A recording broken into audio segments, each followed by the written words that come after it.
My God. All right, we did it. So the idea of that was to have a shorter intro, but we didn't have the intro ready because we're switching all these accounts. We're doing a swap cast on as many accounts as possible. And welcome to the show. Woo. I'm Andreas, the guy who talks fast as quickly as I can, so I can get on to Jeremy, AlienScientist. How are you, buddy?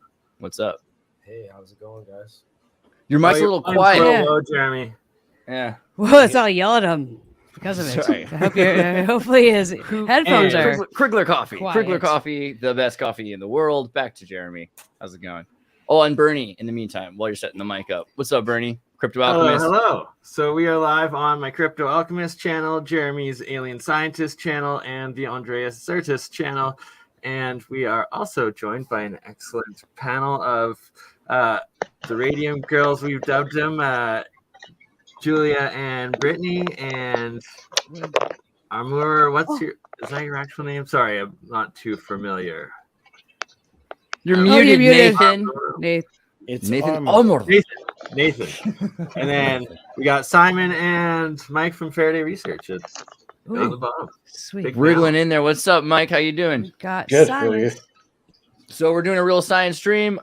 We just showed a little bit of an AI cartoon. Let me introduce Nathan a bit also. Nathan, who has worked on the recent Tartarians, which is also Brittany's channel. If you guys have watched some of the Swapcasts, we've done Astrosophy on Brittany's channel, Lava Line, and a couple other shows with Julia. Julia does remote viewing and research, and she's been involved with the recent Tartarians as well. And she does a number of other great expositions. And Mike Faraday Research, who's building friggin' time machines and free science. I mean, just kidding, but not quite. I mean, really, he's doing over Unity free energy work. He's experimenting with coils, and he's building his own coils. He's 3D printing his coil cases. It's been an amazing journey just watching the work that you've been working on. So, yeah, welcome to the show. Simon, also here from Canada. And we all know how weird Canada is. So, And I also have by Canadian standards. So Nathan's also launching a new channel, I believe, and podcast. I don't know if you want to talk about that too, or a little bit, or maybe at the end. And I'm Recent Tartarian's channel, which I've been playing some, I don't know, drops of your synth practices behind. I had like a 1,200 views on the Pocket. What was it? Pocket Operator. The Pocket Operator. Yeah. So some interesting videos coming out of there now. But yeah, you also do historical videos and study on the history of Antiquitech, and that's another thing Nathan is working on. Is that the thing you're going to be focusing on with your podcast, is antique technology or ancient technology? Actually, unfortunately, the podcast is with another father, and I was brought on for my hot takes. And I don't start my own thing. I am purely here to help. That's it. The only thing I do in this entire community for all these years is help other creators. I don't want to be a face, but I will be a voice. So you also create really good music, I have to say, on the side. He's incredible at like composing crazy stuff. And he was in the one day, Hollow Earth hopefully, Advice he, special as yes, well. he's So kind of a celebrity. He's He should kind have of an a quiet IMDb guy, but page. he's done some interesting stuff. So we'll see. We'll see. why as be it goes along. why be the king when you can be the man behind the curtain? That's There fair. you go. That's Well, fair. we appreciate you showing your face for us tonight, Nathan, and all of you here. We titled this one the UAP UFO. Pentagon acknowledges that there's more UFO UAP credible sightings, and they've launched a whole bunch more investigations into it. Yeah, can you pull up the news article to show them what this is? Because this is kind of funny. Absolutely. Wow. I mean, as everything else has been going on in I had the into world it. politics, and they That's just were bananas. stalling in pulling in McCarthy, et cetera, blah blah blah. Here's something that seems actually kind of relevant: is the idea of government releases second UAP UFO papers, and we've been talking about gradual disclosure. The idea that they're giving you little bits of the information, so it's out there for those of you who kind of want to get the picture, but trying to keep you from understanding exactly what's going on, all the while kind of telling you what's happening, right? Like there is something. What do you guys think is going on? Also, Jeremy, have you read this yet? It just took them forever to put this together, and then it's of course under-delivered on what they should have gone into. No, it's just crazy. I don't know how many people worked on this or what they got paid to do it, but we put together our own free Right. unclassified report for free. Yeah, this is tax paid, people. You're paying for this report on UFOs, just for clarity. And what, 11 pages it is, I guess? Like, pretty unsubstantial for what it was supposed to be. And considering they delayed it by 3 months, it was supposed to be released on October 31st, 2022, but was delayed and just released on the 12th, so 2 days ago. And basically what they said was there's more credible recordings and UFO UAP interactions and documented investigation or accounts, and that they're going to be launching new investigations. Apparently, one thing that's coming out of this, I heard, is that they're now supposed to investigate I think it was in the 53 or 54, but like at least 50 years, 60 years ago now, 7 years ago, the one where a UFO flew over a U.S. Nuclear missile silo and shut it down or something like that. And now the Pentagon is finally wanting to do an official investigation into that. I think more important is the whistleblower protection. Minot Air Force Base incident, or is that the other one over there at South Dakota or South? There was another one. Either way, I think it goes back to 1945. They extended it from It originally went back to 1947, January 1947, because they wanted to relook into Roswell. But then when they realized there was another crash a couple of years before Roswell, they extended the date to 1945. So, but again, no word on these crash retrievals, or if there's been any cover up of that, or where that information is, or where those materials might be, or it's just more nonsense from the government as usual. Did you guys ever see the Vandenberg one where it was like the missile, the footage of where it flies up and it's almost like a red laser that comes out of it and disables it? Did you guys ever see that footage? Yeah, was that like the I think out of Vandenberg satellite they were launching or something, and then blew it up? And it was from the I think the 50s. And then the guy he didn't talk about it for a while. The footage was like from the 50s. I believe it was out of Vandenberg. It's hard to find now, that footage. I don't think I actually saw that footage, but I remember the guy talking about it. Disclosure Project. I forget his name, but and then recently I saw it came out that they had the actual reports with the same dates of a tape that was sent to Washington to this certain office. It's like confirmation too that something guards this. They say we're not allowed to use nuclear weapons, and there's something that guards this. So when you see something come out like that and it was so advanced, and you see it disable it with a laser, it kind of is to visually see that. I could see why they wouldn't want the public to see that, because it confirms of like, yeah, there's something that protects, so you can't, it could deactivate it. So a lot of these scare tactics that this can happen, that can happen, isn't technically allowed. Yeah. Launched this and it got. I mean, it's the idea of using a laser to take out rockets was proposed in the 30s because the Germans supposedly had rockets that could hit Britain by 38. And then in the 40s, the other thing was Germans had, let's see if I can find 30s. The first laser wasn't invented until like the early 1960s. Well, so the proposal was that because, depends on what you believe about the British, but here's the deal. The Germans have these RC-controlled rockets, which theoretically could hit London, and they were unmanned. And so the things that they had were radio jamming technologies that they could work on, but those required certain kinds of encryptions, and they could jump frequencies, and they would jump frequencies quickly, and they wouldn't be able to know which frequencies to jump to, so that was really difficult. The other idea was some sort of a direct energy weapon. So, hold on. And this gets into the idea of Nikola Tesla and the tower, the idea that there were actually Germans and British that secretly had direct energy weapons that were essentially lasers, going back to the 1941, 1939, sometime in that period. And that the technology was spirited into South America and into Syria and Britain and Canada and the United States. So like after that, those are the more important weapons, and maybe nuclear is actually less important than we realize, and that they've been focusing on radio frequency weaponry for a lot further back and a lot further forward, particularly Raytheon, right? But this is also like the lighthouse technologies too that they might have had with the lasers, like further like back in time. No history, like lighthouse laser technology.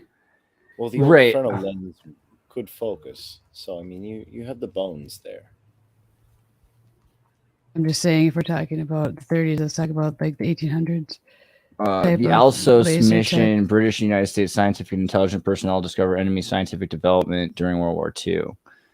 They focused on alternatives to nuclear, including chemical, biological, and theoretically probably worked on laser, RF, high frequency EMF, everything in between. And they did a lot of this from these weird boat houses, right? Like they had these weird, tower like in the sea. They're off the coast of England, and all this stuff is still classified. Like there's no end classification date for the British classification. So until this stuff becomes public knowledge, it's just a secret, right? And it's adjacent to the Manhattan Project because it's in control by the British and the U.S. Navy. So yeah. But yeah, I don't know. So you're thinking about Tartarian stuff. Yeah, like there's a story systems. Of the Greek fire, right? And the Greek fire is supposed to be kind of a directed energy weapon, but that's focusing on lenses, which we do have friends who use lenses to and diamonds and lasers focus to their amplify lasers. The laser. Well, they were talking about this with Archimedes first. There you go. Yeah. Right, like there's just so much, and one really good example of how science and history has been covered up and how advanced we are is the official discovery of Antarctica, apparently in the 1800s. Yet there's several maps now that have come out that clearly show the entire continent in the 1500s. And I actually just saw a video on it yesterday. I'll try to bring it up here. That's the Piri Reis map. Oh, no, Piri Reis is just one, and it barely has it. It just has like a little extension of it. I'm talking the full out continent of Australia, of Antarctica within it. And that there's about 10 of them from the 1530s to the 1550s that have the entire Antarctic within it. And it's like, how was it fully mapped when it wasn't even discovered for another 300 years? There you go. This is one of them right here. And it seems like it was probably copied from a previous time when the ice sheet or the continent, either the lands were a little higher or there was more ice on it. It's a bit different, and it shows that South America and Antarctica were a lot closer to each other, but there's about 10 to 15 of these maps that are well documented now to show this. And it just goes to show that we were much more advanced at some point in the past, and some sort of catastrophe happened and like a reset of some sorts. Another one is also electricity and atmospheric electricity. If you look into any science book in French or German from the 1600s or earlier, they fully have chapters on electricity, on measuring the differential the higher up you go from your spike to the ground, and like full knowledge of what current, potential, and electricity is, and how to harness it from the environment. Are we getting too close to something? Oh, go ahead, Nathan. That Antarctic map you can see the tip of South America. So this was, you can date this to before Erebus actually washed the tip away from Antarctica. So when Erebus blew, it actually it changed the ocean floor. That's how big it was back in the day. But you see here, the geography is different, so that's crazy. Yeah, and there's several of them in this manner. It's quite something. Jeremy, although, sorry, we might be getting a little off topic for... Yeah, but no, Erebus, we got to continue real quick with, I have to say one thing. That's where that first portable nuclear power plant was built and then decommissioned, was on Erebus. And that Mount was, Erebus nuclear. We just put Erebus, but McMurdo Bay was on Erebus. We don't need to dive deep. It was just a connection. Antarctica. Well, it's interesting because we talk about nuclear power, and why is it? What do I have to do? Erebus. So essentially Bay. before Erebus blew the last time, the distance between South America and Antarctica was probably the distance of the Panama Locks. Okay. They were super close together. And when Erebus blew, it blew so big it shifted the ocean floor. So they say that they turned off the nuclear power in Antarctica, and that they don't have it there anymore, and they're using other things, which is just maybe, I don't know. But it is interesting that it was there at all, and it was the first mobile power plant, right? Because they're moving into hey, we could just set this up and move it later. Where are we going to set it up? I don't know. How about at the volcano? We think the only myths we have are about Atlantis and Hyperboreans that were living in this hyper advanced place in Antarctica before energy before a volcano buried in off. Volcanoes. Right. That is most likely old energy from. I don't know, we'll get into that. But yeah, we can move forward. Right. Anyway, real science. I think Jeremy was. Jeremy, from the other night there was that new anti-gravity device, the levitation. It wasn't acoustic, it was through something else. Do you want to bring that up and discuss it a bit? I think that one I was talking about was an acoustic device that was using ultrasound or sound waves to levitate heavier and heavier objects. There's also a tractor beam article, I believe. Yeah, the tractor beam one. You should check out the new Action Lab video. And the new Action Lab video. I'll have to look up that one. He's very subtle. Huh. Oh, okay. Yeah, the tractor beams. Yes. Okay. Very interesting. Yeah, this is big because this maritime Casimir effect is going to be emerging as how gravity actually works. That we sit in a bath of UNRRA radiation that's just waves in this electromagnetic ocean all around us. And if we can find a way to capture that and the total flow of those waves, then there might be ways to push off of nothing, even though with our so-called Rindler horizons in the space-time fabric that you can push. It's like a quantum kickboard. And yeah, this is cool stuff. And also look at how there's metamaterial that's being used to produce these spatiotemporal optical vortices, those flying magnetic donut pulses that I've been talking about since past couple of years. And those donut pulses, or those vorticular polarized electromagnetic waves, are key to producing these force fields and these tractor beams. If you dig into some of the literature that's been released on those as well. So yeah, I'll send you some cable array. Yeah, the cable array. I'm just wondering if that's connected to harvesting energy. You have to go to the ocean floor, seafloor cable array, and whatnot. But there's a bunch of different types of. Are we muted still? No. Oh, geez. Oh my gosh. I was sorry. I was telling what to pull up. But I'm wondering if the cable array systems. There's a bunch of them from the National Oceanic Institute and the Woods Hole.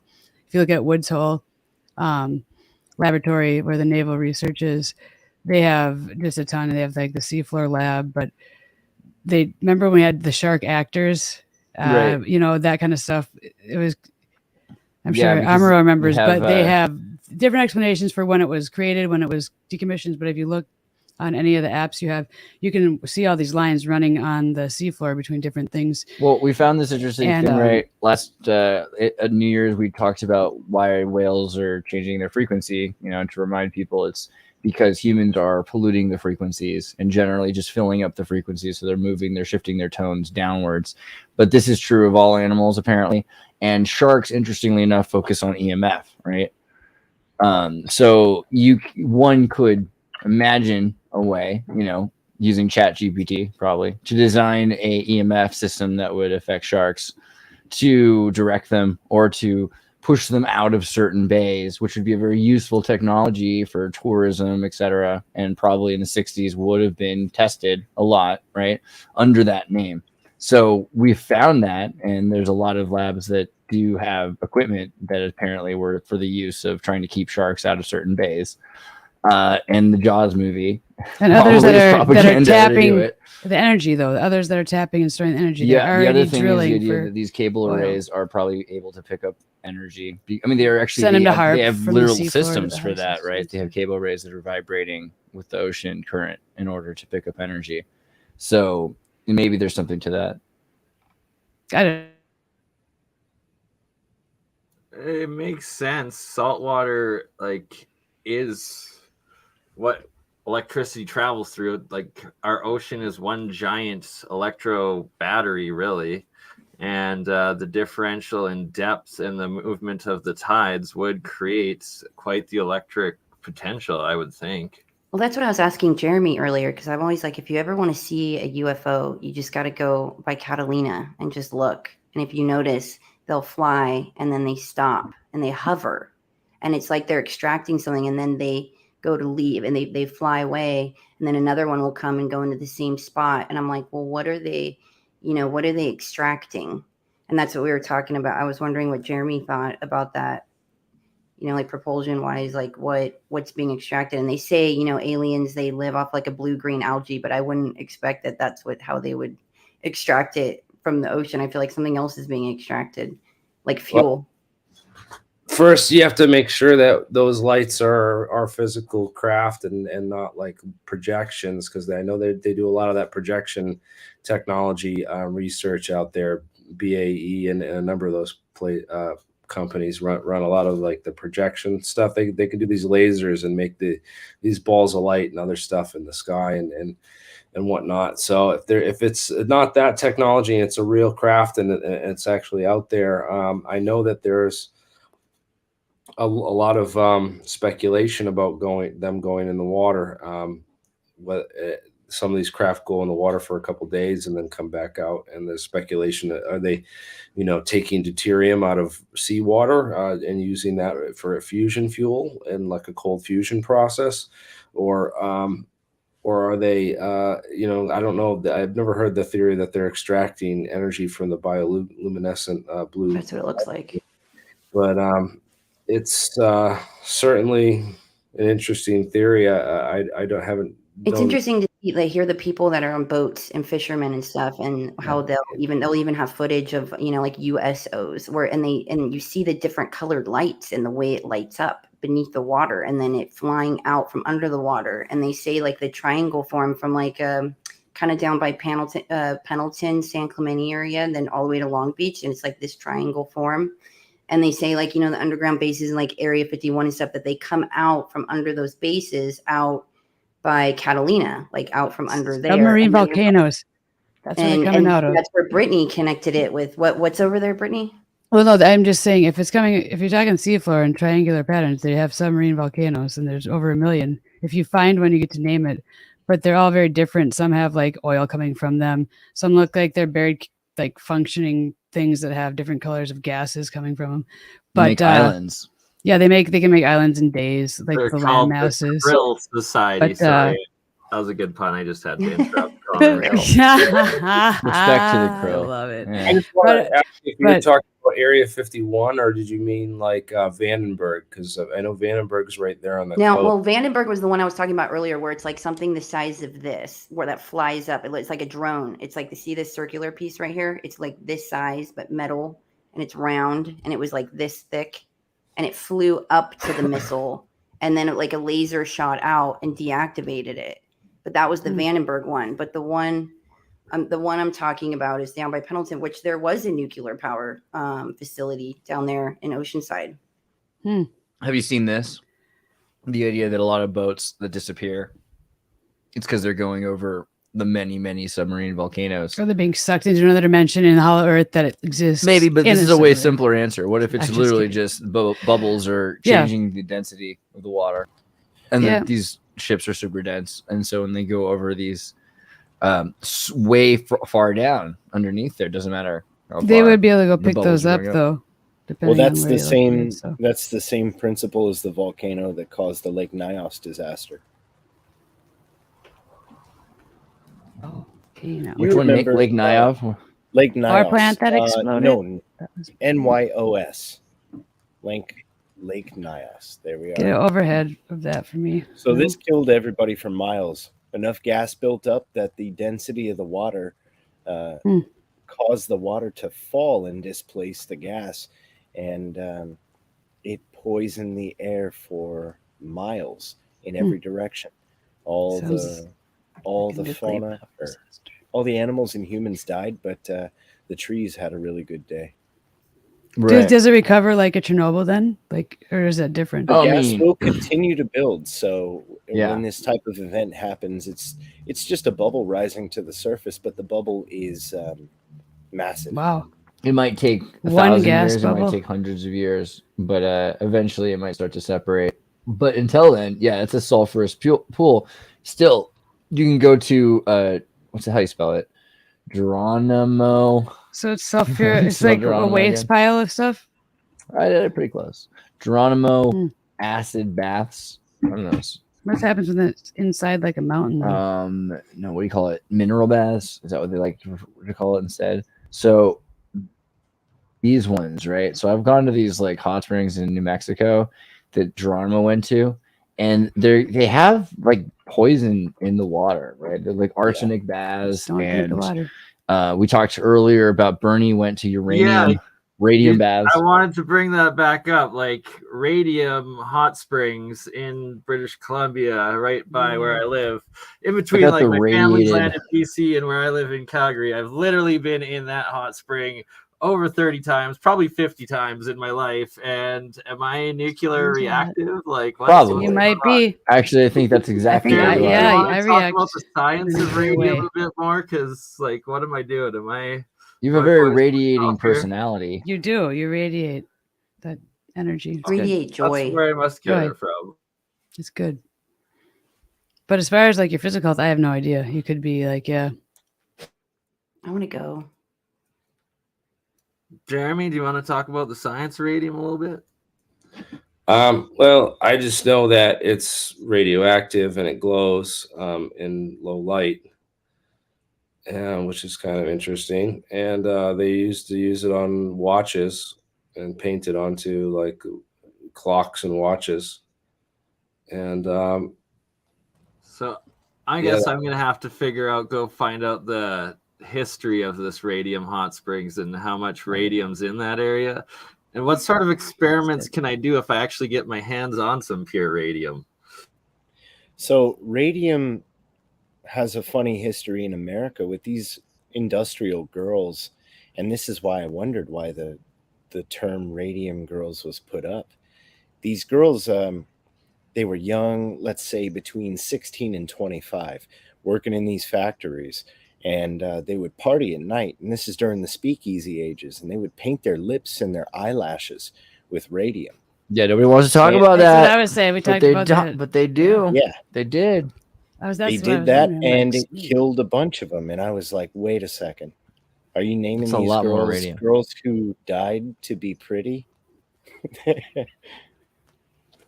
Yeah. I mean, because the thing is it just that they were having a small amount of radium because,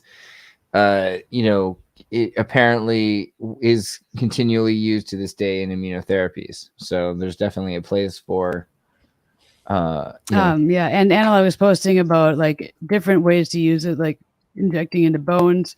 I don't know. It was interesting, and in longevity, in certain amounts and doses, it does something. So Yeah. who knows? There's a I'm long not saying it history. does that, but Well, I'm not certain that it was the radium that did it because they put it into a paint.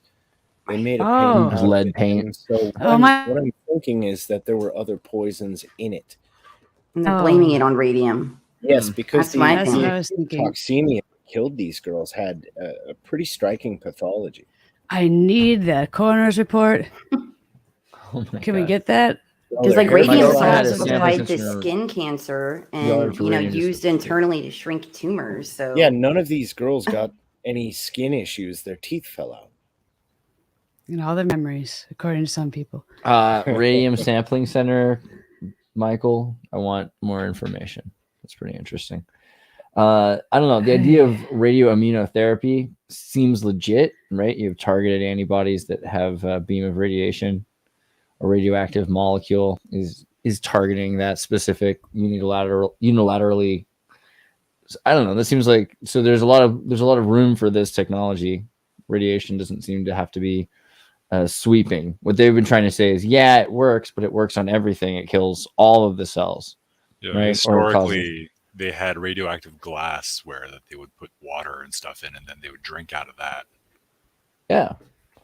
That one product we talked I about want last uranium night too. dishes. Actually, Radium fun dishes. enough, radium. That's where we think we already said this, but energy drinks. Radol or Raditol. The word energy What is drink it? comes from radium water. Originally, it was the first energy drink because it gave you energy. But go up, scroll up. You have the actual product that was sold that got it Radithor, smeared. right? Radithor is that what got it the destroyed. lawsuit. Yeah, because they were licking their lips, but it wasn't Radithor. It was probably the lead paint. I think Radithor was. But the it one probably that helped the radium stay, so they had like bright neon, lips the whole night with the mix of lead paint. They just didn't know it was Probably gonna shouldn't drink radium. cost them their life. That's all I'm saying. Anyway, I'm I sure don't it think worked. any of us is deficient in radiation right now. That's a good way to put Good it. call. If you decide to drink radium, take copious notes. What about carbon 60? People are taking that. I don't know what that does. I have some of it. I haven't taken it. Carbon 60. Julia knows what. Maybe do you know more about that? Yeah, It's I mean, probably there's people. some It gimmick, but- helps a lot of people, like with their joints and the antioxidant, and it's like a good form of olive oil, right? Like a element. Aren't those thing that's in buckyballs? C60? Yeah. Correct. They are. Yeah. That's also used for carrying medication. Right.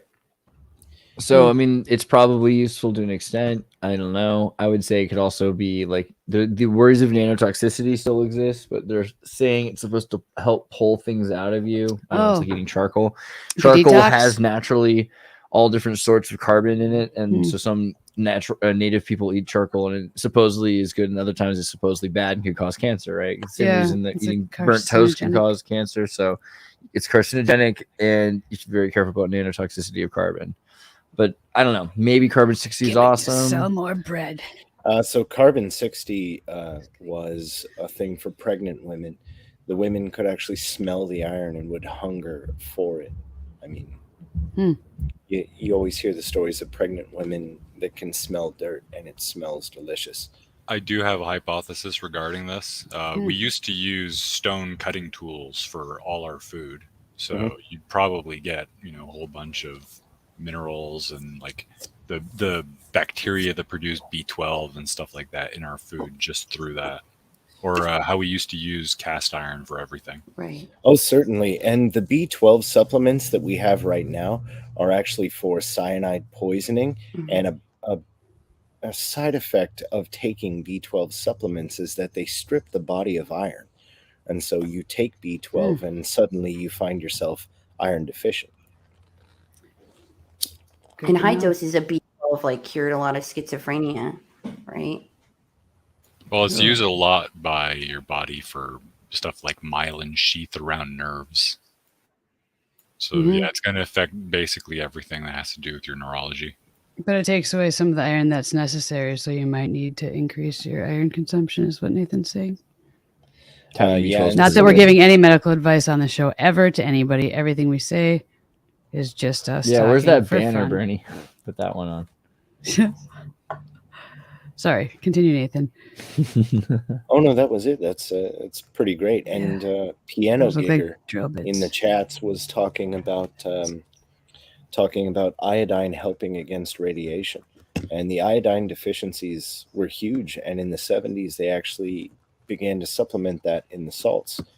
And they have stories of the Swedes that actually used to go down from the mountain whenever a woman was pregnant and find hibiscus and hyacinth and burn these flowers. They grow by the rivers at the end of lakes next to oceans. They would burn these flowers and put the ash into the food of the pregnant women so that they weren't born with goiter. It's crazy how it's like you'll be deficient in something. Like there's, like gray hair is like a B6 deficiency? I forget which one. How key things, or sleep apnea. That's usually like vitamins that affect your DNA is interesting, right? But like there's, people suffering from these things or like stressed out over that they have gray hairs when there's like an easy solution of there's just a few minerals you're deficient in. Salt is a good one to look into. Or look into that as well. Jeremy, I know that you've got a lot of stuff to do as well. Is there anything that you want to make sure that we cover and share before it's later where you're at? Yeah, you're out east. You're gonna. Oh man, we covered a little bit of the UAP report. Big letdown there as usual. No surprise. Wasn't expecting much, but yeah, I'm just I'm watching the kids this weekend, so I'm tired, man. I'm gonna dip out and go to sleep here. But it was cool joining you all, and do you want me to end it on your channel and we'll continue on ours, or do you want us to keep going? Yeah, I don't even know if it's playing on my channel. I think I'm on a week ban from YouTube. Oh, right. Oh, that's right. It's live on yours. You got banned. Oh, they gave you back your channel. Maybe you can Yeah, override it. We are live in the on your group channel. stream. So Yeah. Yeah, no, that's fine. We'll end it on yours then. On my stream, guys. You guys can jump over to Xirtus or Crypto Alchemist. for sure. Legit. Jeremy, thank you so Nice much. to And meet everybody, you. make sure you go to That was awesome. Alien Nice to meet you. Scientist. Love your channel. Big fan. Much love, Jeremy. Yeah, and I'll see you tomorrow night. For Yeah, sure. yeah. We'll be back for Rife Technologies tomorrow night. Make sure you guys are Cool. subscribed to Alien Scientist as well, because he's awesome. Thank you, Jeremy. We'll see you tomorrow. Love it. Also, Mike, Faraday Research, what have you got for us? Have you been working on anything? Oh, yeah, it's been a really busy week getting a lot of parts in right now. I had a very, very generous donation made to me this past week, so I've been just ordering parts for the new build. So, yeah, almost ready to start construction of the industrial version of my generator. So, Whoa. yeah. What kind of parts are you talking? What did you get in? A lot of batteries, a lot of cable connections, voltmeters, EMF meters, got the case. So, yeah, a lot of stuff coming in. It's happening. Epic. Do I go Little to by Faraday? Do I go to Faraday Research? Is that your YouTube channel? Yep. Yeah, making sure. So I've been working on this motor generator for approximately 5 years. I started in the free energy stuff, I would say, about 2005. So I've been around a while. And have made a lot of advances in the last year on the device. Got it to the point now where the batteries that run the device don't run out of power. It's in the microwatts. So, in essence, the batteries last forever, and it pumps out about 18 watts of power right now. I'm going to be scaling it up right now, so I should be able to get more power out of it. But it's the science of what happens with the spark gap. So I've been really studying the concepts of what Tesla was working with the spark gap, and what the spark gap actually does. And the reason why I use a spark gap switch for the first phase, I guess you could say, of the power coming into the system. which basically eliminates the circuit to a zero resistance situation. If you can achieve this, basically the motor is running off the voltage and not the current. The current is what the current draw is what kills the battery. So this device eliminates that.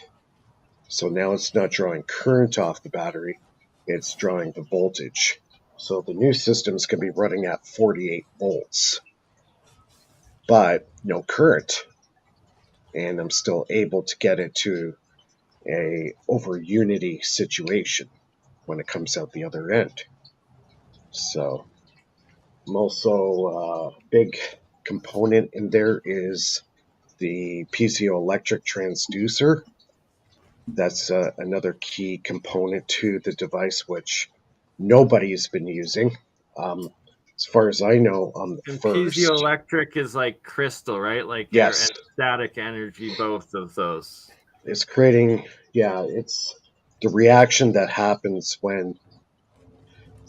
Originally, the transducers were used for ultrasonic cleaning, and the piezoelectric effect is also, they use it if you press the transducer, it creates a voltage. Well, I'm doing something a little bit different. I'm actually forcing a huge amount of potential into the piezoelectric. And wait, so you're not just using pressure for excitation? No, I'm not using pressure at all. I'm hitting it with a high voltage spike coming off the coil. Damn. Okay. This is the first time I'm seeing your stuff. Yeah. So what happens is, in most motors of this kind, they have a situation called capacitive inductance. So you got the power in the coil, but the problem is it gets stuck in the coil. Mm-hmm. So when I add the transducer to it, all that power that's stored in the coil now comes basically blasting out. So I get it. Right now I'm getting 18 to 1 power. Really? Gain. Yeah. So my obvious next question, have you looked at scaling this? Yes, well, that's what the new unit is. This is basically the proof of concept model. That one there. And the new device is going to be, I'm hoping to get it up to about 1.5 kilowatt system. I do have a 3 kilowatt. Really? Yeah. I do have a 3 kilowatt system in the works that I'm actually going to scale it up to a 3 kilowatt system. That's crazy. So what's the price tag on this build? Well, the one I'm building right now is going to be about 3,000. Yeah, the batteries are the most. Cost, of course. Obviously. What are you using? Right now, I'm using the 12 volt motorcycle batteries. They're 11 amp hour. Mm-hmm. So I could run the system. Well, I ran it with, just to give you an example of the efficiency of it, I have a 500 farad 16 volt capacitor bank. I'll hook it up to the motor. It'll run the motor for almost 5 hours. Wow. So that means I'm extracting basically microwatts of power to produce electricity. So now that I got 4 12 volt batteries, it'll be 48 volts when I hook it up in the circuit. And so as you go up higher in voltage, the requirements of current going into the system drop dramatically because I'm using a spark gap switch. Yeah. And because of the spark gap switch beats, the wheel that I use has 5 magnets. So for every revolution, that spark gap switch is firing 5 times. Yeah. And when you do... Sorry to interrupt. Why do you choose 5? Just testing. You get good results with 3, 4, and 5. If you go over 6 magnets, the pulses are too close together, and you don't get the zero resistance effect. Okay. So my motor runs... Sorry? Oh, that's interesting. Yeah. Because if the motor's running, say, 1,000 RPM, I find 5 magnets at 1,000 RPM seems to be enough milliseconds intervals between pulses. And it allows the current that's stored in that potential right when just before the spark gap switch fires. Tesla talks about it goes to a high resistance, and the actual mathematical formulas 10 to the 12th power of whatever coil inductor you're using. So when it does fire, that resistance goes to 0. So what happens is the amount of current going into the system now also goes to 0. And you're doing 5 pulses of that per revolution. Yeah. And it drops, the amount of current drawn from the batteries just goes down, gone. So if you can get your motor to run on microwatts, because I'm using lead acid batteries, I can run this for 4 hours, shut the motor off. Within 5 minutes, the voltage will go right back to where it started. It'll actually regenerate itself. It barely even notices the motor's there. That's awesome. Yeah. Have you tried this with different batteries? Is there a type that you would avoid? I would avoid lithium ion. Okay. Avoid that battery, but you can use lithium iron phosphate battery. Okay. Yeah. Yeah. And That's lead crazy. acid works great too. I was a fool once, and I ended up buying 3 medical batteries. So LifePo 4 medical batteries. I picked them up for a quarter of their natural price, but the BMS between them shares power. So for my purposes, it was good. But yeah, I don't have any of these batteries. Yeah. Yeah, they're good batteries. They last forever. The LiPo 4 batteries are excellent batteries. Well, the crazy thing about those batteries is that hospitals are on contract to renew the batteries of devices even if they've never used them. So every couple years, you can check with your local hospital and you can buy these batteries that pull a 98% charge, 95, 92% charge, and they're required to replace them. And they've never actually used them. They're just for emergencies. For emergency. Yeah, I should look into that. I got a hospital about 5 minutes from me. Yeah, cool. I found that out from Will Prowse, this little kid that's been doing he's been doing solar builds for almost a decade. Yeah. So what are we looking? We're looking here at an earlier version of the build, or this is the one that I just completed. So now I'm moving on to the industrial version. I proved the concept, and hopefully in the next couple of months, I might actually try to get it validated by a professor from the University of Toronto. Wow! So, and you said it's about 18 watts. This is 18 watts output right now. Awesome. Now, I can definitely run my laptop off of it. That's pretty sweet. Yeah. See, everybody. Let's start with the power grid, for example. Okay, our power grid runs at 60 hertz. 60 hertz is probably the worst frequency you could ever run a power system on.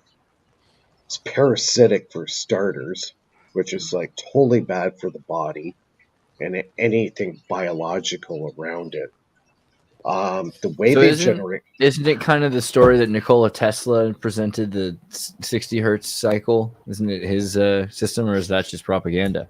Well, it was his system because the way they wanted to run it was a system that would basically kill itself. It's an inefficient system. And weaponizable, okay.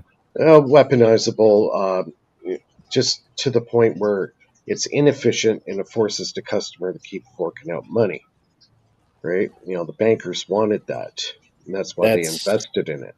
That's the planned obsolescence they worked into his functional system. Yeah. So, like, for example, if we take our 60 hertz system right now and ran it at over 200 hertz, basically your power bill goes down by half, right? So we want a higher hertz. Yes. And that's why Tesla always played in the kilohertz range. Okay. Because number one, it's a lot safer to use. way more efficient. And when you get into the high frequency ranges, that's the only way you can achieve over unity. Can't do it at 60 hertz. So now the other interesting about this, and actually the ladies might actually find this interesting, where man or mind meets the machine. I've had several incidents where either I had a really bad day or I was distraught about something or upset, and I tried to start the motor and it refused to work. Really? Yeah. Due to your anger and rage, or what? Is that just my,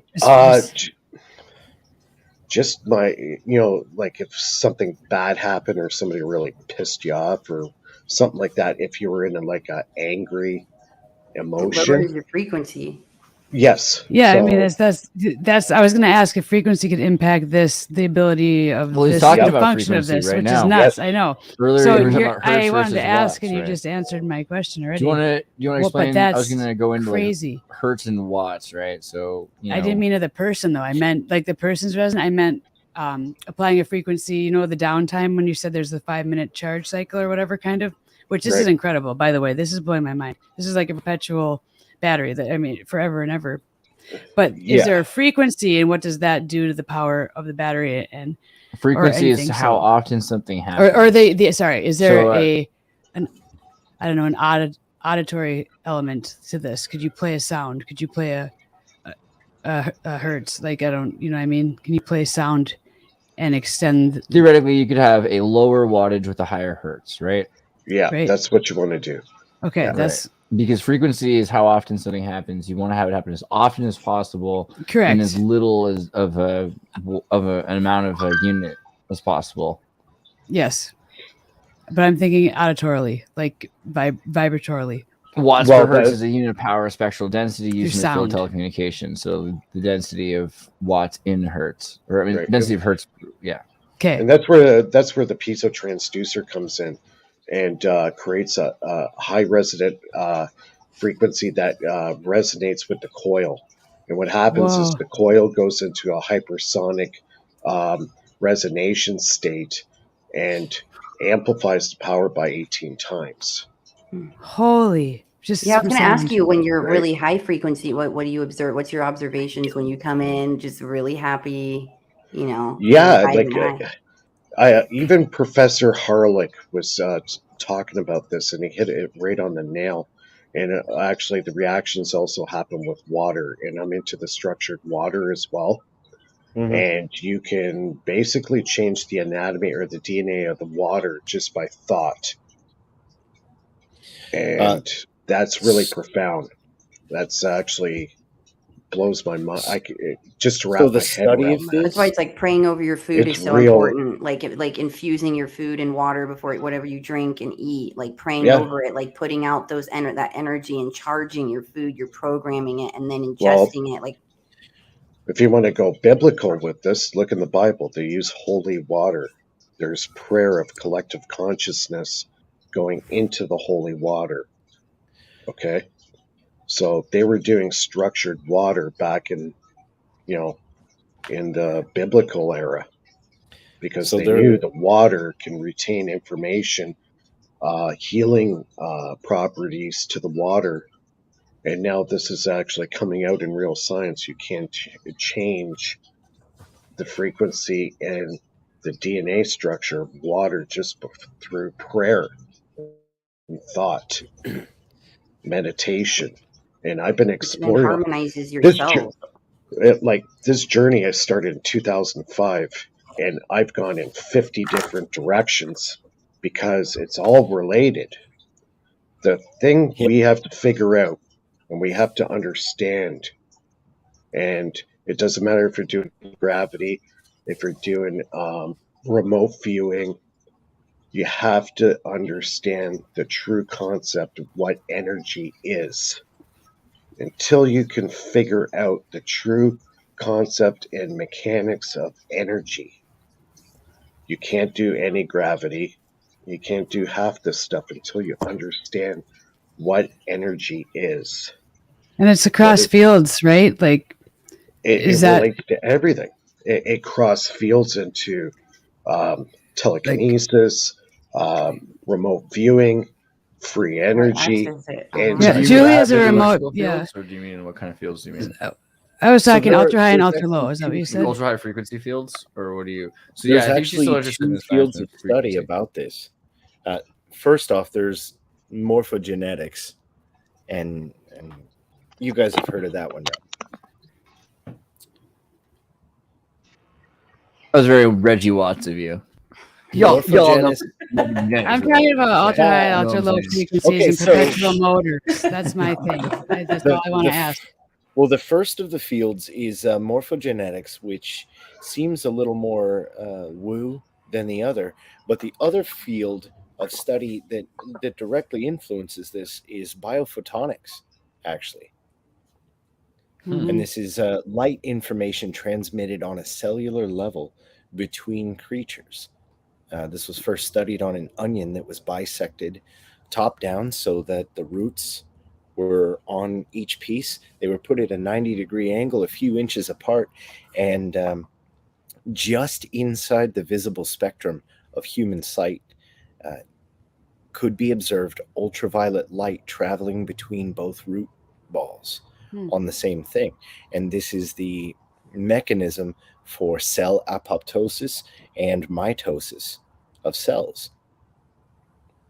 And so literally you transfer light between each other and between other things. They used to say women can't touch light bulbs because they'll make them go out. And I know some women like part that, of that. I would say the universe, like I feel like the universe is just photonic. Oh yeah, but there is the mechanism that we can finally point to that validates every bit of arcana and esoteric and ancient knowledge. Speaking And of, we actually know. There are a lot of illustrations out there from way back when where it's a character and you have beams coming out of their eyes and hitting something and then bouncing back off. And obviously, like, people all have been mocking this forever. Like, oh no, your light, like your eyes don't send out light that you then capture to see. But if you're thinking about quantum mechanics, then suddenly that starts making a little bit more sense. Real Superman laser eyes. Yeah, Oh my well, God, no, I it's came across your. a being- I came across I've come across a lot of beings remote viewing, and one of them had a jade mask on, but one of them had lasers coming out of their eyes, and I wondered if that's why some of them wore jade masks. Like in Platonic physics, an eye beam generated in the eye was thought to be the responsible for the sense of light emanating the corpuscles out of that part, but that's what Newton says later. The eye beam darted by the imagined basilisk, for instance, was the agent of its lethal power, giving the technical term extramission. So this is why Medusa and certain people's eye beams were like more powerful than others, and why the X-Men dude, which one is the X-Men dude with that laser eyes? Cyclops. Yeah. Bro just has Platonic physics, which is exactly what he would say. As woo-woo as this may be, it's like there's real science behind it. And I also want to bring up like the auras or the halos that are pointed around so many ancient deities, saints, and the Kirlian photography measures it, and you can I show just it. put that in the chat. You can see auras. 100%. Biophotonics explains it. The light transfer on a cell-to-cell basis is within the visible spectrum. Yeah, and that explains why cats run away when they walk in the room. It's orgone energy. That's yes, the life force energy that Wilhelm Reich was studying for years. And it relates to energy, it relates to consciousness, it relates to every aspect of reality. Yes, until you understand. Oh, continue. Sorry. We have to understand what the ether is too. That's another area that a lot of people can't understand, is the ether and how it works and how it so connects Wilhelm Reich all of us. measured this too. So he has the red energy and the blue energy. And it started with there was a lot of studies on the orgasm and whatnot when he was doing the research. But from there, he measured life energy, and he literally proved like life from nothing. He needed an organic material to start it with. And Andreas, so like let Rife in. And one. is Rife here? No, he's not. I just texted him though. He's going to be here tomorrow. But like so Reich has the data.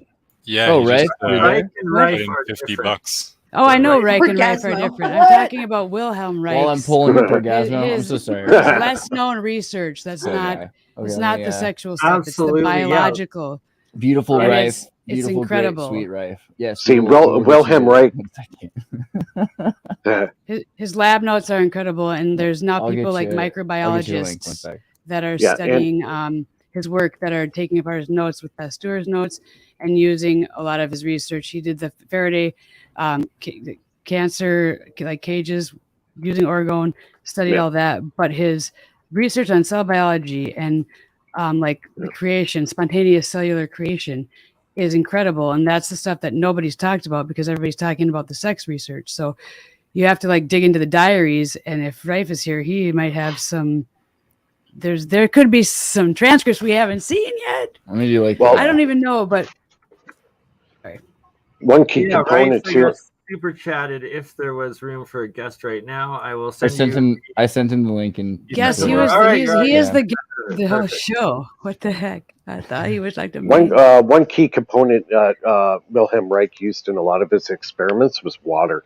Mm-hmm. Water absorbs orgone.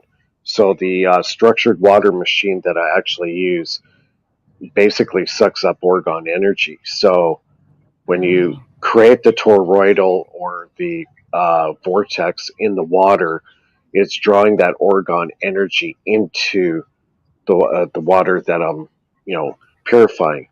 Wow. And You were gonna- that's why. You got to And sell the your water. entire Vortex water is principle- like a thing.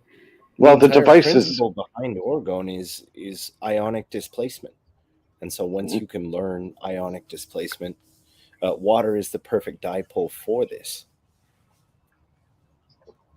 very much so. And it's essential when you're doing research. He realized the things they were starting with in their enclaves were contaminated. So you needed to have organic water in anything you were doing. Here it is. I just had Dolly draw pictures of Wilhelm Reich wrestling with Nikola Tesla, and as I said that, Oh my gosh. Matt Rife, what's up, buddy? How you doing? Hello, Andres. I was busy. I was at church, but I made it back, and I just replied to your message just a little bit ago. Thanks for letting me in, That's guys. awesome. That is awesome. Oh, always. Which Simon wants to be in? You can't have both. Crazy Simon. All right, you have that one. All right, I'll let you have one. So let me go to the Rife technology for a second to give people kind of a backed up summary of what Rife's been doing. Rife has rekindled the spirit of his great uncle, Wilhelm Reich. I'm sorry, Roy Rife. We were just talking about Wilhelm Reich the other Yeah, we're talking second, about the so my comms, brain. The But we just jump back and forth. However, it sounds like they have correspondence, connections. which is something I should remind myself to remind you. We should talk about that later. We should get some of that. Yeah, But hey, you know what? Here's your YouTube, and you've got a bunch of amazing videos showing actually how to build the stuff that you're making available to the public. You can buy the stuff. You can learn how to do it yourself, basically, right here. And you've got people all over the world that are sharing in this interest for decades before this that we can compound the research of to make it even better than it was but the first time. So it's moving faster than ever before. I'm super grateful you're here. That's awesome. What's up, buddy? Welcome. Oh man, I'm super grateful to be here with everybody. I was just getting some clothes on. I was taking a shower after church, and I was listening a little bit. And man, you guys are just geniuses off the bar. Like I was. Well, you're doing pretty good yourself, so don't worry. But I'm gonna try to make it there. I've had some great compliments from electrical engineers, and I've done some consultations for people, and it's been a lot of fun just to be able to open up like this. that's exactly what we're trying to get at. People are trying to build this stuff, and they're often told they're not supposed to. That it's weird. The FCC is going to get you. Maybe you want to tell us a little bit about what it is that you're trying to build too. Like, what are these Rife machines to you for?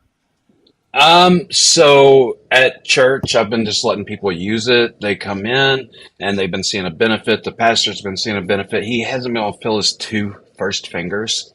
And then, like, it's been years since, because he works at a car dealership too, and he does like the special financing and everything. He said, I always had to use my other hand to be able to pull things out. And after that one session last night, I can just work, and it's great. So I've had family come down there, do things like that. And it's man, it's just been such a great experience. I can't even just compact it all down, but we're doing shows now. We're actually going to MD&M in February 6th to 9th in Anaheim. So we're going to be presenting there with GE, with Tesla, with all these other places, all these other companies. Awesome, man. That is awesome. So, I mean, does anybody here do you want to have oh, sorry, Julia's Simon. muted.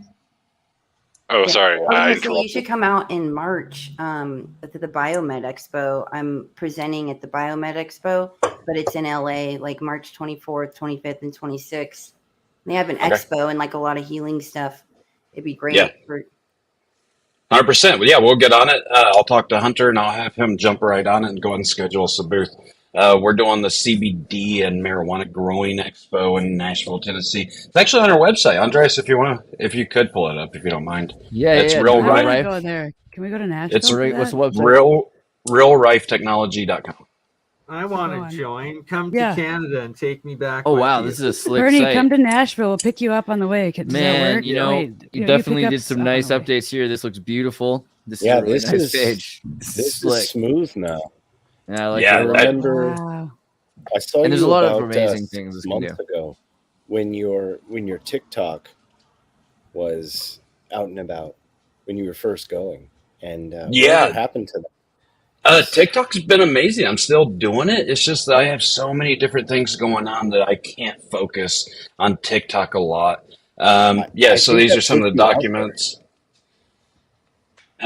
But Dude, right available Oh. for the public Oh my on gosh. realrifetechnology.com. I Yes. mean, come on. That's what. How do you beat that? That's amazing. This is awesome. There we Thank you. Oh my gosh. Thank you so much for sharing this with us. This is like the truther's dream.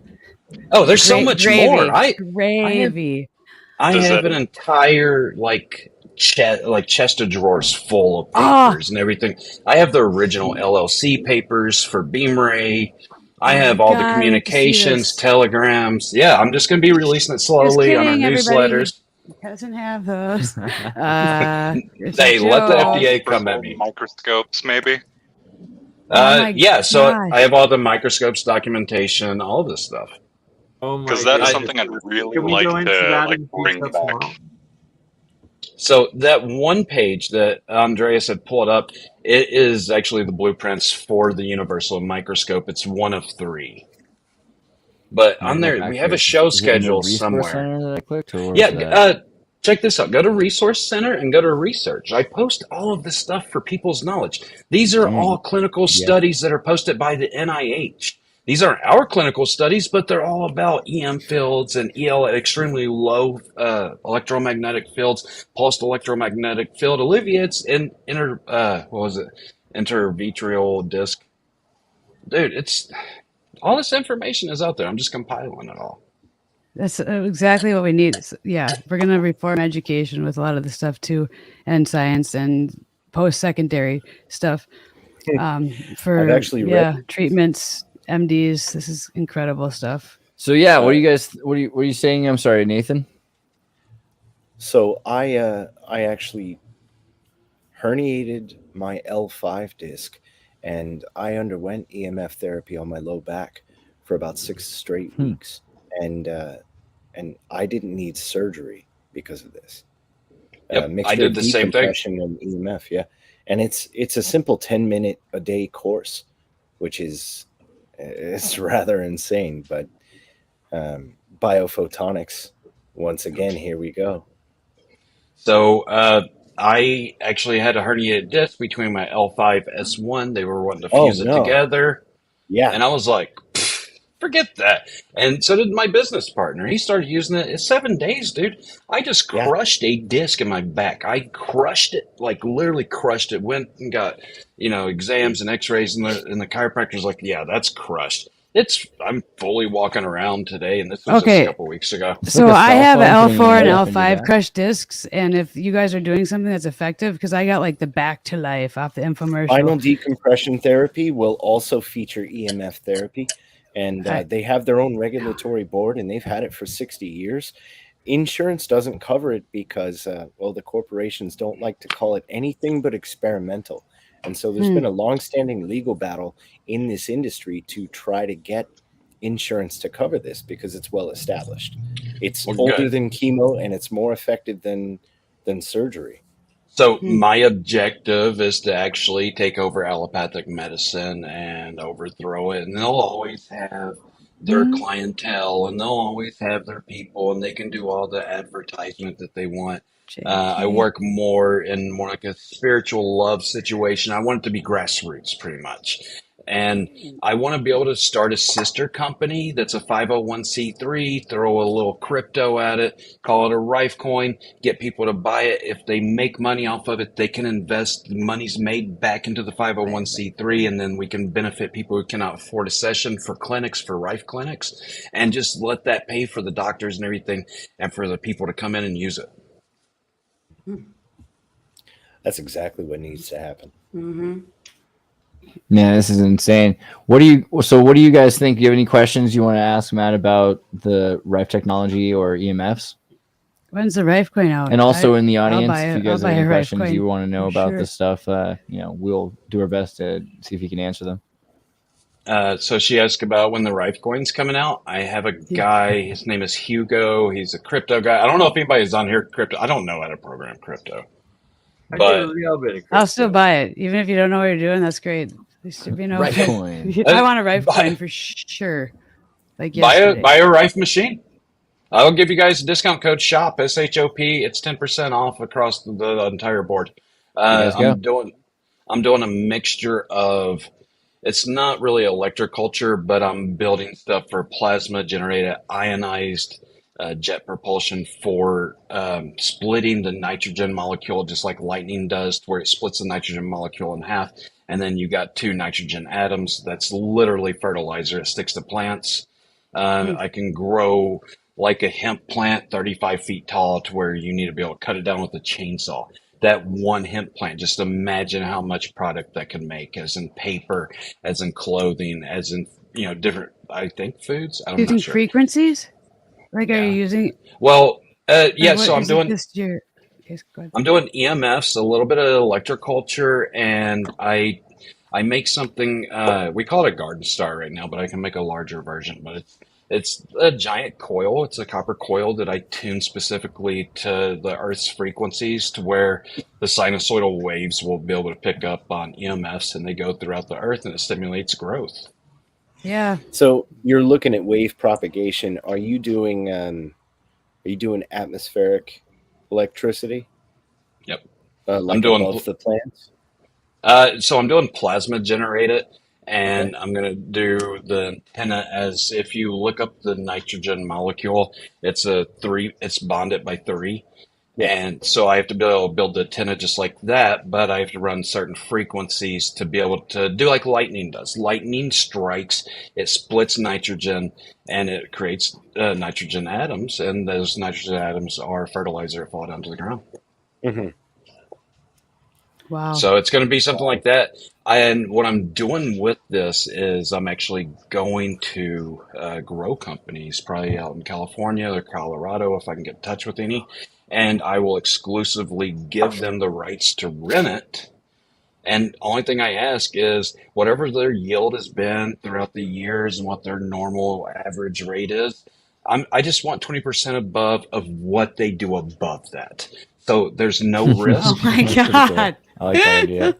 Well, that seems fair. I mean, what the hell? There's no really? risk, but I'll multiply their yield by 6 times, and you can also adjust the levels. You can do the turpentines. Yeah, I mean, it really is. There's no risk to it, and I will give them exclusive rights. And what I'm going to do with the money is I'm going to take 5%. I'm going to run it through my guy who does a lot of health and growing things, and he's working up on gardening to be able to help all the agricultural communities. and I'm going to give him 5% of that. We're going to take 10% for the business, and the other 5%, I want to build a clinic for veterans that are enlisted and discharged so that it's fully funded so they can always go there and get free healthcare. I have too many questions for this stream, so I'm just going to go until we're done. I would like to see this tested for breaking apart stuff like oil sands. Oil sands. Can I see an oil sand structure? So it is exactly what it sounds like. It's sand that's filled with oil, and extracting it is a huge pain. They try to chemically break the bonds, and it's not very effective. Yeah, I can break the bonds, I'm pretty sure, because I can make essential oils just out of my Rife machine. Really? Yeah. So what you want to do is you want to be able to oscillate the plant's oils and still have them be positively charged ions to where they do not die. That's a big thing with like extracting what is it, like dabs, I think, or like the oils out of other things. You heat it up so much it dies, but if you oscillate it out, then it'll just vibrate itself out. No, Simon. That's actually a really good idea and a possible technology, especially like here in Alberta where we have so many of the oil sands. That's actually genius. Thinking of connecting those two.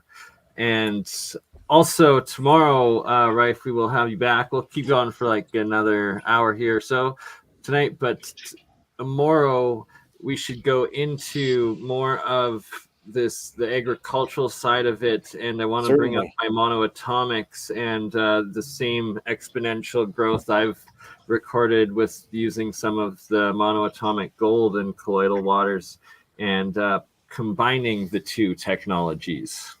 Okay. Now you can look up EMF frequencies running on agriculture and how it stops the salinization of water, and also plants require 20% less water to grow. Yeah. So China has been on this atmospheric electricity kick for about 15 years in lands that they've seized in Africa, actually. Underground grow houses where they electrify the air, and they only use red phase light, and their grow results have been insane. But it's not necessarily a thing that I can do in my garage. So where your stuff comes sure you in, can. not to the level that they do.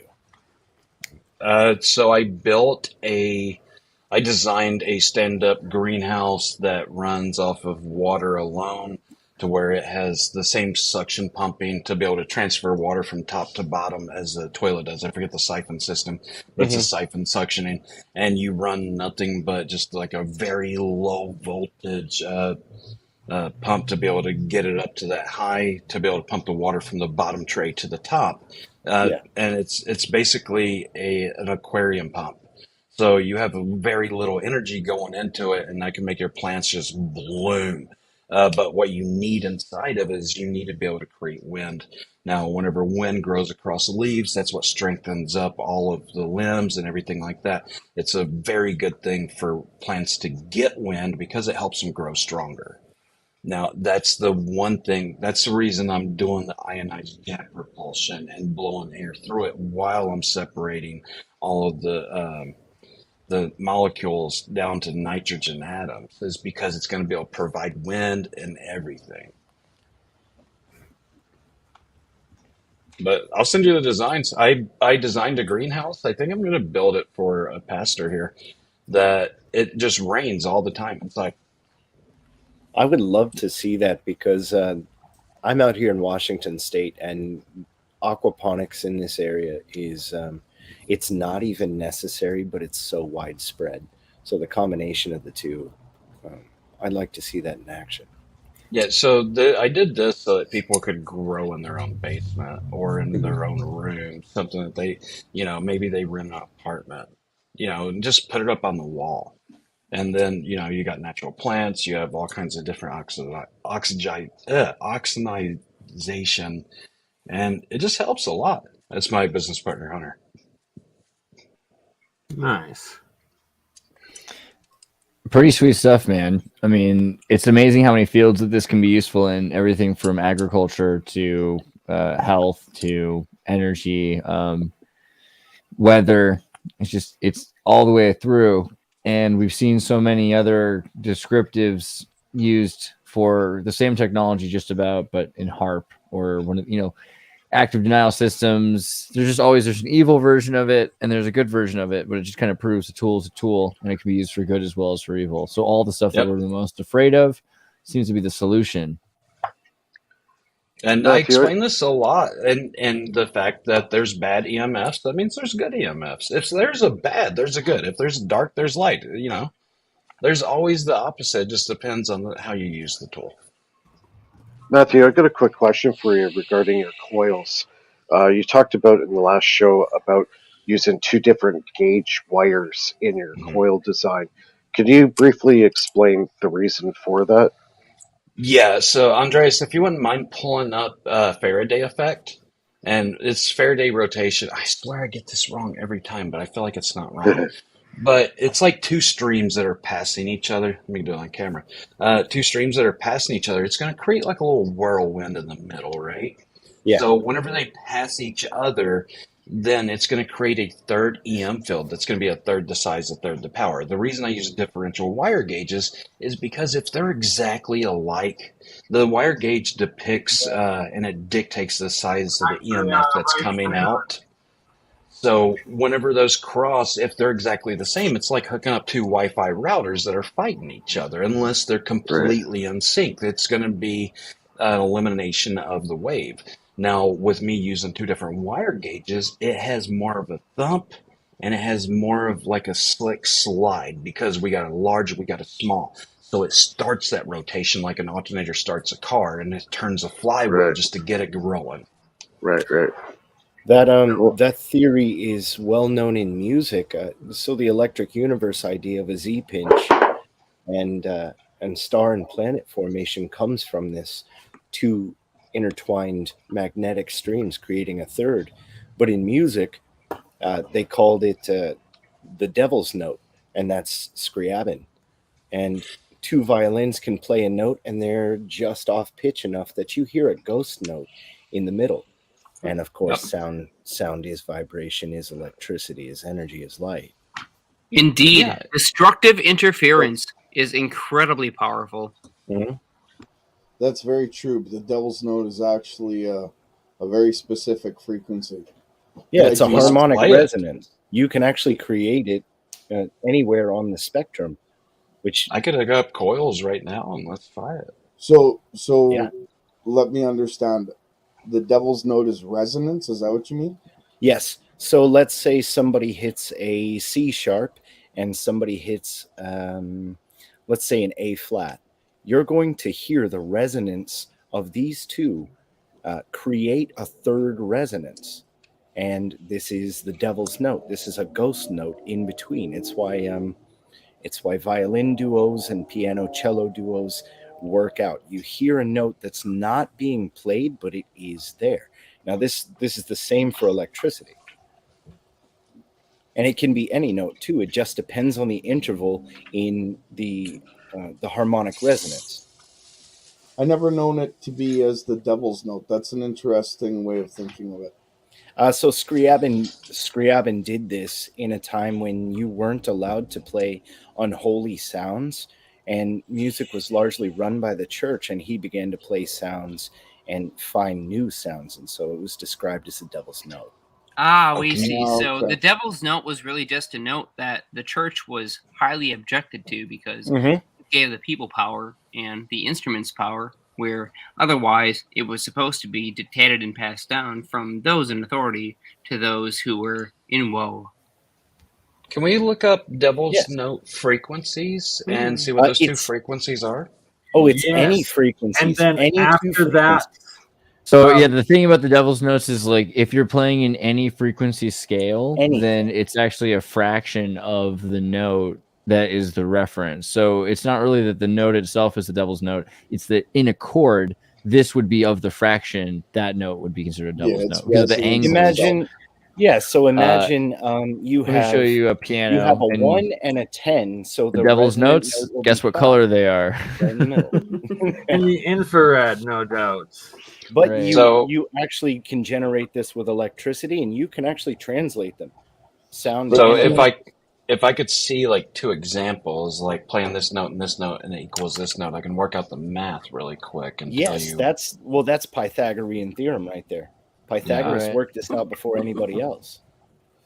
With electricity, and then though, people used to think that the third component would be what some would call ether, if I'm correct. Oh yes, No? certainly. Right. As we an can create ether. interpretation, yes. It's like the ether note. It's actually kind of an interesting thing. You Right. cut this at this half point, if you cut this at this quarter point, there's a 3/5 scale in order to make an octave. And if Let's you define. I mean, this is important. This is actually really important. Okay, so we have something called harmonics in musical this scale. is harmonics. And if you have a second harmonic, it means you've taken your frequency. Let's say it's 100 hertz. You've doubled it to 200 hertz. 200 hertz is now your second harmonic of 100 hertz. At the 11th harmonic and a mixture of the first harmonic, you end up getting an interesting phase interaction wherein a momentum is generated upon any material that can interact with that specific sound frequency.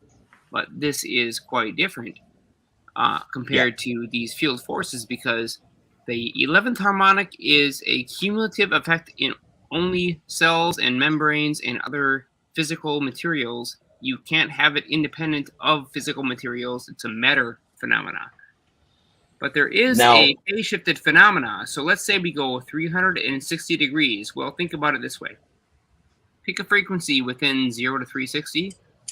Let's do 285. 285. Okay. What's that? 285. 285. Okay, so let me pull up my calculator. Let's actually run the numbers here.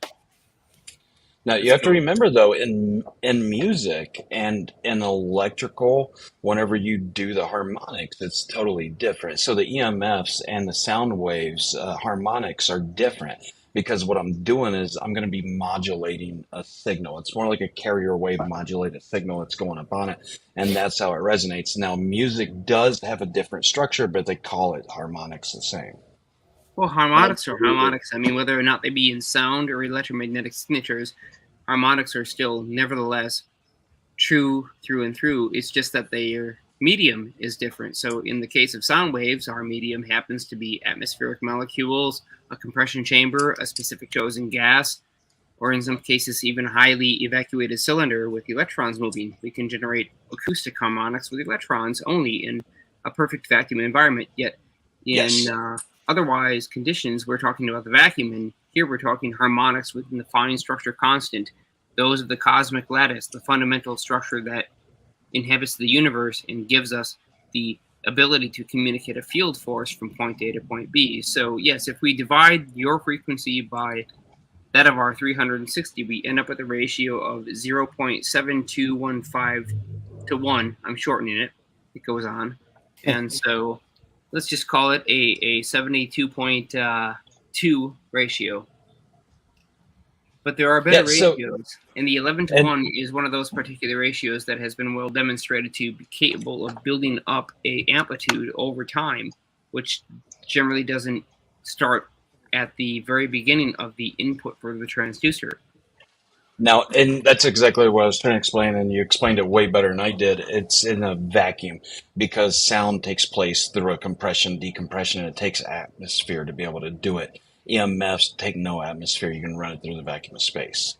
Now, on my coils where I've designed them, I have the Fibonacci sequence, aka the golden ratio, involved inside of it. Then it works like a cochlea of an ear. It's going to filter a lot of different things out. It's going to produce pure frequencies that are not like 0.5 off or anything else. And it also goes up, I don't even know what harmonic level it goes up to, but I know it goes way over 11. Well, to be honest, I can't think of anyone better to ask this specific question, but I'm going to ask you a very specific question here, and I'm pleading that you answer it as accurately and as detailed as you can. Let's say somebody has a certain type of cancer, and you want to spot treat that type of cancer? Let's say that it's gotten to the point where it is now malignant and in the blood. What frequency and coil geometry might be capable, and could it be done? I just want your opinion on it. I've gotten others, and I would love to hear your thoughts. Okay. So this is something that I deal with a lot. And what it is, you're going to go to the tumorous cell, right? You're going to go to the carcinoma. You're going to go to that BX, and you're going to find out what it resonates at. Now, and I explain it like this, just like with opera singer with a glass, you're going to match that resonant frequency of like that cancerous tumor, right? And then it's going to oscillate. Just like whenever I take a tuning fork tuned at 420 and I hit it, this one over here tuned at 420 is also going to start ringing at 420 and it's going to oscillate. So I'm going to oscillate that cancer. So this is all theory. We all know YouTube rules. This is not medical advice. This is just theory. I'm going to oscillate that tumor and I'm not going to let those proteins align. So it's kind of like shaken baby syndrome for cancerous cells. Do not let those proteins align. It's not going to split off. If it does split off, it comes something that's called a daughter cell. Now, this daughter cell, just like the dead tumor cell with non-aligning proteins, your lymphatic system needs to be in good shape, and your body's going to process those dead cells out as waste. All right, well, let's say that in this particular case, I know somebody whose lymphatic system is not in good case and that they're basically 2 weeks away from having a treatment, which I believe will be putting them under serious health conditions and threat. Okay. Now, they have, well, okay, well, let's just say pray for somebody randomly who has prostate cancer, a random individual. 100%. And let's say they're an important individual in all this research, and they have done their due diligence and try their best, but they have a cancer, and it's not going to be easy to heal, and they only have basically a week and a half to 2 weeks to solve this issue. How would we fix it, and could we deal with it with only, say, 1.5 weeks, starting from today, to actually fix it before they go in for radiation treatment, which will poison their body and potentially put them under threat of death? Well, I feel like in terms of dealing with a tumor, it's not just a question of the material the tumor is made out of, but also the geometry of the tumor. So I don't know if you guys have all seen when you put grapes or something the same size as a grape in a microwave, but it makes fire.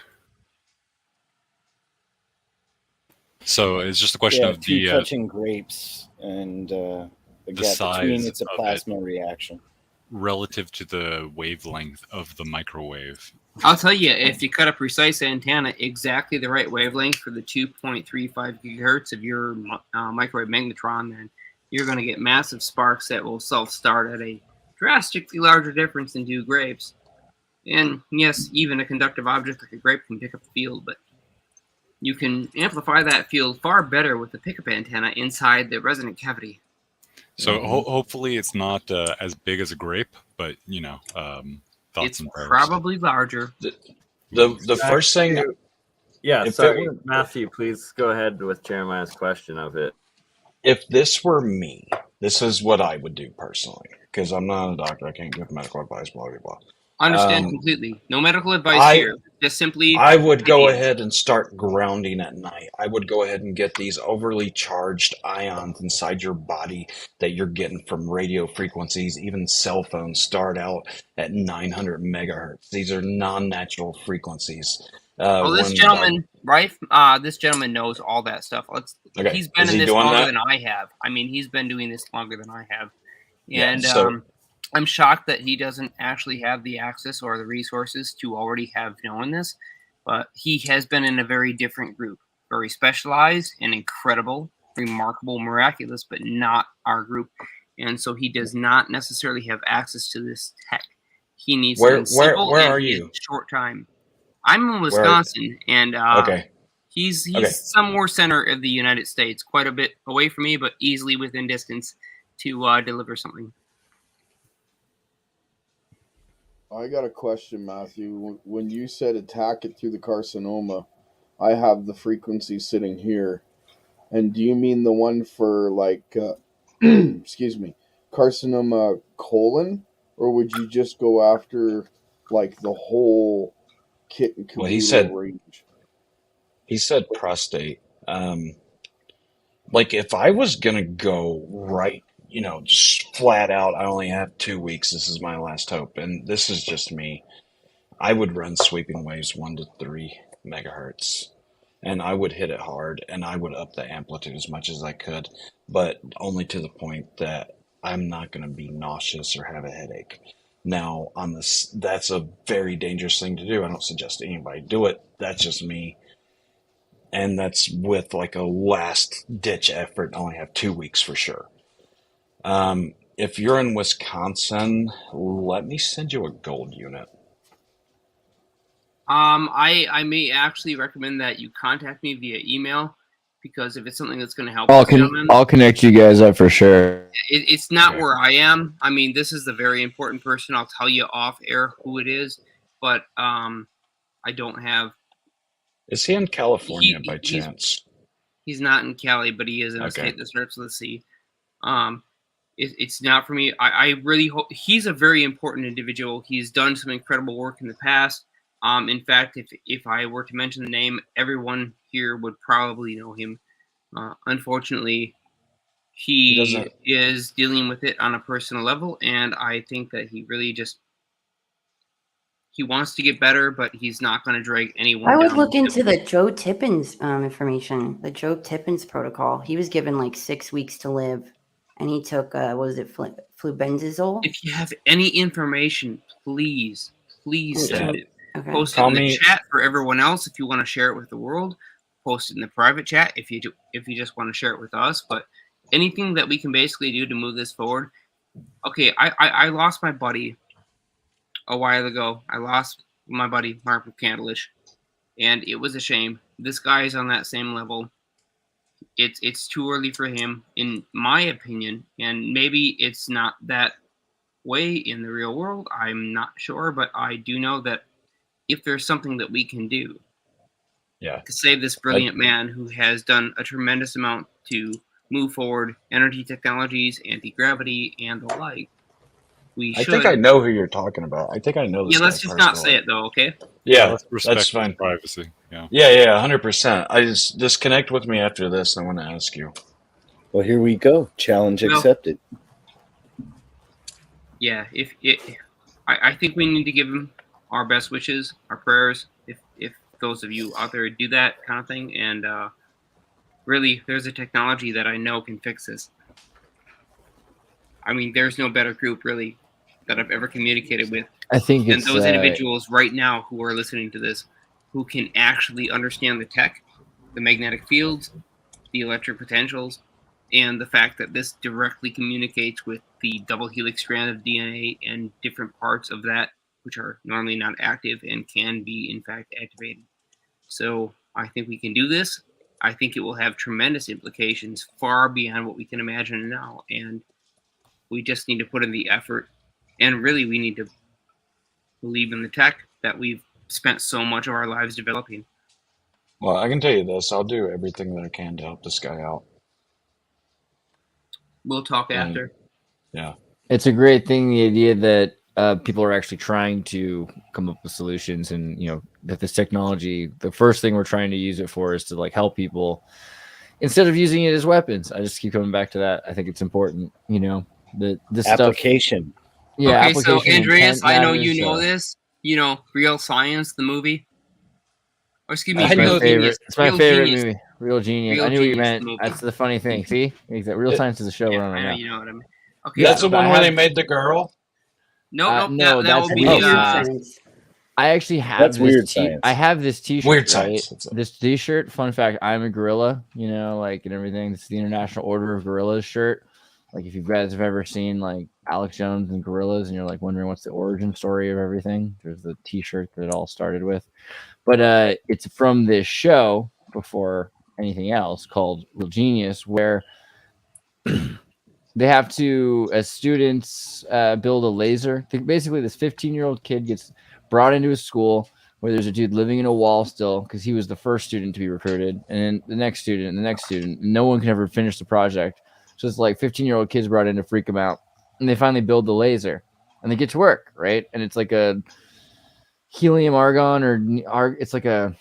Well, technically, okay. So if you guys, I just watched it yesterday, so I've got this fresh in my head. So thank God, I forget what kind of laser they use. So the movie Real Genius is in fact about a group of unusually dorky individuals who were always top of their class and work on this laser project being funded entirely by the college that DARPA. Now, his professor, unfortunately, the professor of all these folks, happens to be under a military contract and has gotten a fairly large compensation, large enough to build himself a super fancy home.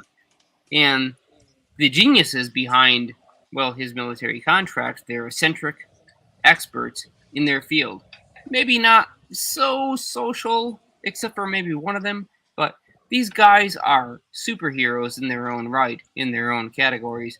And so what they do is they develop a brand new technology wherein normally you could never push enough power through a stationary laser. You would have to force fluid cool it, or you would have to do something else to try and get extremely high power out of a small package. But they designed a portable package laser, something that weighs less than 100 pounds and produces over 6 million watts of continuous. It's based on a real power. laser. It's an actual thing too. Oh yeah, this is an actual technology. I mean, this movie was basically a disclosure. So they used a solid for $20. That's awesome. Yeah. They used a solid Ask state Google about stabilized. nitrogen. Let me just read the super chat real quick. Ask Google about nitrogenated water fertilizer, and it pulls out an OB1, i.e., these are not the droids you're looking for. Some links describe beer with nitrogen. Other claims that dog don't hunt, but no mention of plants. Thoughts, Rife? Thoughts on nitrogen and water fertilizer? Nitrogen and water fertilizer. I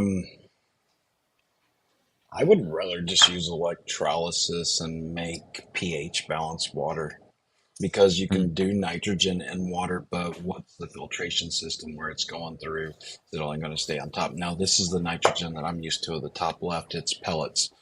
Mm-hmm. And this is, but, bat guano is really the best fertilizer. Nitrogen rich, right. Mm-hmm. Well, nitrogen monoxide will mess you up. Nitrogen dioxide is easily absorbed to plant roots.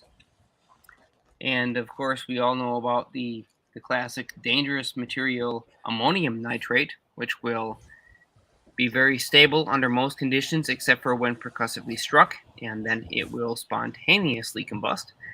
Of course, there are many forms of nitrogen, but we know that plants need nitrogen, and the roots, and primarily in the root system, they need nitrogen in order to convert and produce photosynthesis. So nitrogen is a primary supplement and additive into most fertilizers. Now, also, a big you'll benefit, find nitrides in most of the hydroponic liquids that are sold today, and they do produce incredibly potent plants, which have been almost 3 times the size of otherwise ground-grown plants with the same amount of input photonic energy under laboratory conditions and approximately the same amount of water, 3 times the size. the big benefit of doing this in the air, though, whenever you put nitrogen in water, you can burn a plant up by putting too much nitrogen in the water. Well, this is why you actually add slow release materials into the soil itself, or if you're going to do hydroponics, you mix them properly. Bromide. That's what it was. It's bromide. But yes, this is a solid state bromide. So what they did is they figured out how to make a locked light state matter using a super cooled bromide mixture. And this is how they were able to laze the material and produce 6 million watts of output using a 15-second pulse that didn't burn up. They managed to freeze it in a similar material, almost like liquid nitrogen, but not quite. And they do explain it in the movie. I'm not going to go into the great details of the exact chemistry, but to say the least, this was something that was being worked on at the time the movie was being made, and they took that information and said, yeah, I mean, definitely 20 years earlier. This was what it would look like. And it would have been 1968 at the latest, and this movie's 1981 or 5 or something. So, like, the 20 years later is when they start to make the movie about the thing.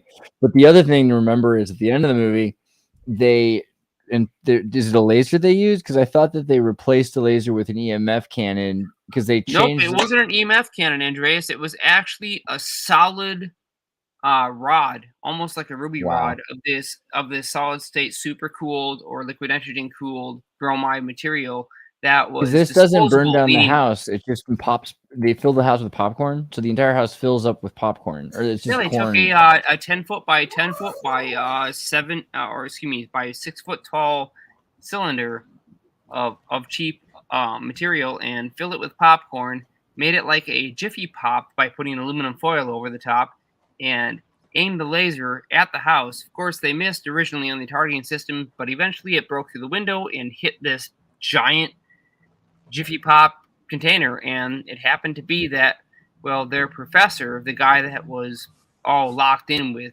DOD and military contracts, hated popcorn. So to get revenge, they put this giant vat of popcorn in his house, and they set it. But it's also the interesting thing is he doesn't destroy the house by a laser destroying the house. The popcorn destroys the house, but the laser goes through the house, which is the interesting idea. Yeah, it only lasts for 15 seconds, and actually 3 of those seconds were wasted on trying to aim the laser on its own, just based to the fact that they had introduced a false algorithm and tried to hack that system. I mean, they got on board the military plane aboard the military place in this movie. God bless America. You gotta see it though, man. I mean, if you haven't seen this movie and I love Real Genius, you love lasers, photonics, if you love a bunch of nerds basically nerding out about all the technical details. If you love what you're watching right now, this movie is for you. Kind of was about to say. One of my favorite parts were the stairs and the slide, and then it melted right to the exact time on the watch. I love that. Oh yeah, they designed a dihydrogen monoxide sublimation material that was very similar in its behavior to dry ice, but in fact was actually made of water. It's funny though because it's Americans laughing at a popcorn joke about a do, right? They're talking about, hey, look, the military have satellites that can shoot lasers out of the sky and destroy our houses. Ha ha ha ha ha. I don't know. Gerald, do you want to, we're about 10 minutes before I want to start showing people's links and where they can get more of your content. Is there anything you guys want to share? But also, Gerald, do you have anything that you wanted to pull up? Because it looks like you're in your lab Before we go to Gerald, I just have to, I was listening when you guys were talking about the cancer treatments and stuff like that. And it's that none of this is medical advice because it's still brand new technology that we're learning. There was one person that approached me about making the monoatomic gold to help their father who was suffering from a developed cancer. I agreed to it, but I warned that it could also potentially increase the rate of the cancer and all kinds of problems, amplify the effects at that point of it. And despite the risk, they did, and that turned out to be the case. Although he said that his father was like calmed and relaxed and like eased by using the monoatomics, but simultaneously it also amplified the effects of the cancer and accelerated the rate of it and the man's demise. It wasn't he was terminal before regardless, so it's like it was a sad loss, but at the same time we have to be very careful at what we're doing because you never know if you're going to do more damage or good depending on the technologies and what the ailments are. Absolutely. We can't just expect that everything is just a magical cure and nothing is we're not trying to be snake oil salesmen or anything, or pharmaceutical salesmen, which I think now you've got the hot mic. Bad. Oh God, really? Just for a moment. Do that. Is it better now? Been the first time I've heard it so far. Should I hear? Is this better? I started out with a hot mic. I mean, it was terrible. God, I'll be here. How about that? You're perfect. So here's now. You're perfect now. Okay, good. Gerald, do you want to show any of the stuff that you've been working on? Not at the moment. I apologize. We'll leave it tomorrow night then. Yeah. Well, I'm right at the moment of completing 4 separate experiments, and I don't want to let anything out until they're all done and said and complete. So for the exact same reason that Bernie just said with the monoatomic materials, that it had actually accelerated a disease. Unfortunately, even though it's fully capable of doing healing, it can in fact accelerate certain things when under the wrong conditions. And understanding the conditions that can cause damage are probably far more important, in fact, in the long term than simply releasing a temporary technology that may or may not work. So we do want to understand the dangers. It's a rather important part of all this research. And if we don't do our due diligence, the last thing we want is for anyone to get hurt.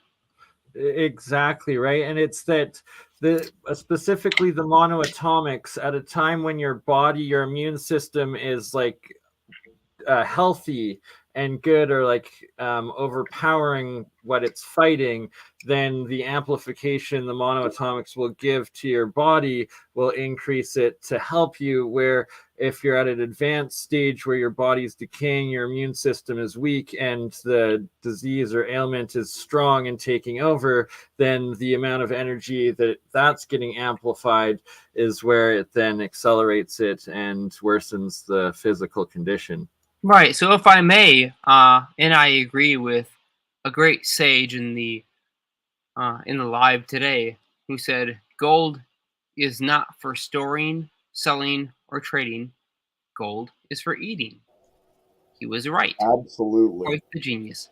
And so in that statement, gold has its purpose, but it is not a end-all be-all or a absolute solution. One must be thoroughly conditioned, body, soul, and mind, to intake the gold in order to get its full benefits. Now, I'm not on that level. I don't know when I will be. And so I can't fully take the gold. Maybe you are, and maybe other people in the audience are hearing this and saying, I've been training myself and fasting and learning the exacting needs of my body, and I think I'm ready to actually go this next step.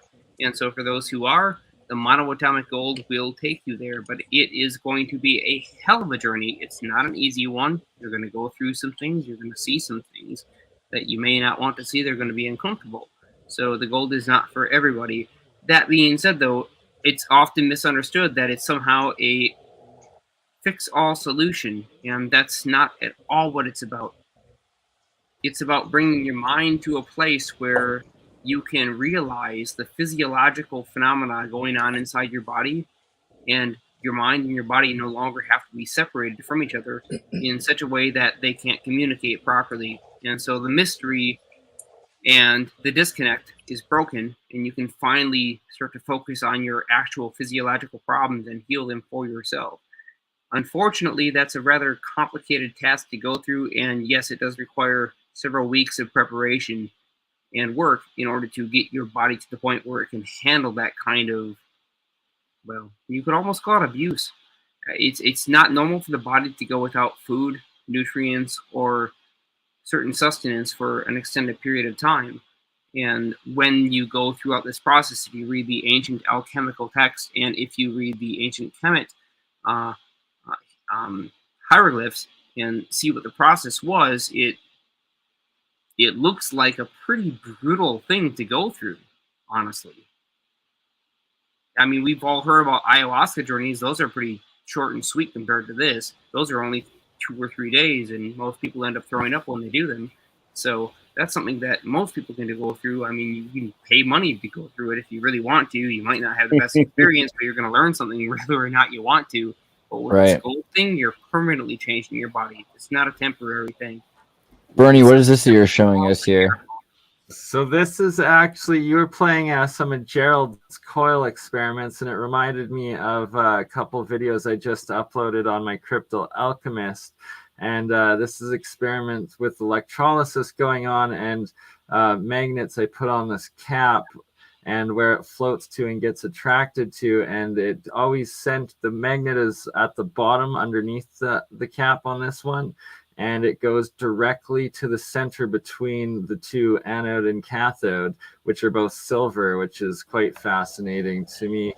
And then there's also another one where I did the video, or the magnet underneath. I should show you how to do that, right on the side here. And when it's on the side, it actually attracts to the silver coin, which was quite fascinating because usually silver isn't attractive. That's interesting. It's actually a really useful test video. Nice. So I've looked into some of this, and on the gold, I can kind of disagree that it's not only for eating, because I think it's a perfect catalyst to be able to collect electricity from the air. Because if you look up the Gauss rating for gold, whenever it is above the ground, it's like 80 newtons meter square, whatever it is. But whenever you bury it under soil, it's exactly half. So I'm assuming that, with this electrolysis, you have your solution in here, and silver is probably doing about the same thing, because silver and gold are both, what's it called? They're very similar within structure on the metals with bacteria. They're and things similar like that. in terms of mass, but in terms of their anionic properties and the way that they act in the body, silver is active, and it can be quite reactive in terms of oxidizers and pulling contaminants out of the body. So this is why colloidal silver is well known to destroy other toxins, bacteria, viruses, and whatnot. Gold, on the other hand, is considered generally inert. You can create colloidal gold, and gold is not known to actually kill viruses or bacteria or produce any kinds of direct detoxifying health benefits. It seems to have much more of a spiritual aspect, more in the mind, and we know that the brain actually does collect and requires some process of converting gold into certain compounds. The gold has been shown to help with, like, nanogold has helped misfolded protein folds, and so amino acids that are degenerative and then are mutating the same misfold. They've often found that gold can get in there, fix the fold, and cause a positive refolding. It's a very different thing than colloidal silver, and we shouldn't really mix these things up, because gold and silver act entirely different. Gold is a fairly inert metal, whereas silver is an extremely reactive metal, easily ionizable and easily broken down. But the delicacy of gold is the reason why it's helpful for a protein fold, because it doesn't destroy the protein fold. It just helps it untangle itself the way like a cable untangles. Also, I wanted to ask before I start showing some stuff or some of your channels, Jeremiah, do you want to show anything from the lab? Is there anything that you have to show? I do actually have some things set up, but I don't think I really feel like setting up the camera right now, so I think I'm just going to stay on audio only. Rife is here. We're here. Bernie's puppets we're going to be back tomorrow, right? What I have to show is for another 2 hours. Gerald, what I have to show is less important than the general discussion of how we can actually heal, because that seems to be the primary theme of today. I mean, I hated to hear that a friend of mine happens to have prostate cancer, and it's a horrible thing.